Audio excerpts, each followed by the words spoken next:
Renewed hostilities between the United States and Iran are eroding an interim agreement signed in June. A battle for control of the Strait of Hormuz is underway, as are strikes by both sides. US President Donald Trump said, "I think it's over."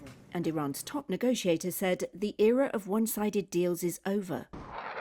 So is that it? Each side accuses the other of violating their commitments, and the memorandum's wording is vague on what those are, analysts say.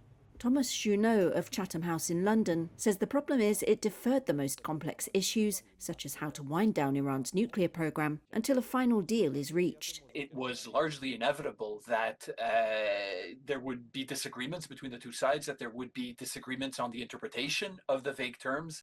Junot says that's why the Hormuz Strait has again become a flashpoint. Vagueness plays an important role in catalyzing the resumption of hostilities in the sense that it creates significant space for the two sides to disagree on shipping in the Strait of Hormuz.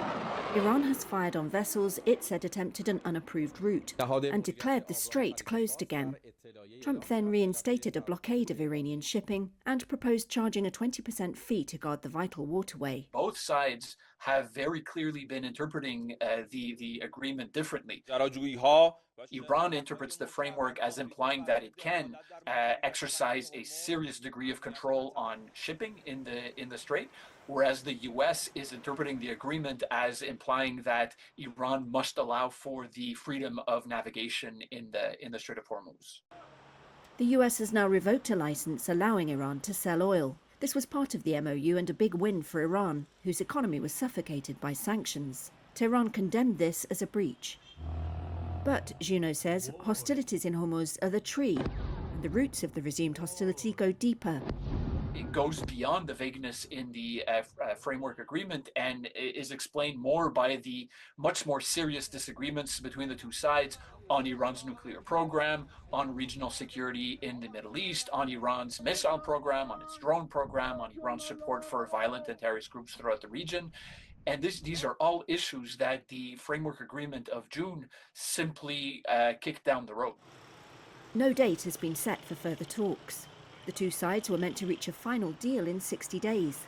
It took years for Iran to negotiate a 2015 nuclear agreement with world powers. Then Trump withdrew the United States during his first term.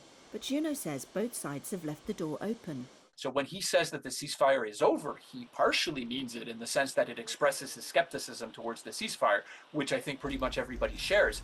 But at the same time, he has also said that he is open to continuing negotiations, even if only indirectly, with Iran. The Islamic Republic has also signaled that, like the US, it is not willing yet to completely abandon the ceasefire and not to continue indirect talks with the US.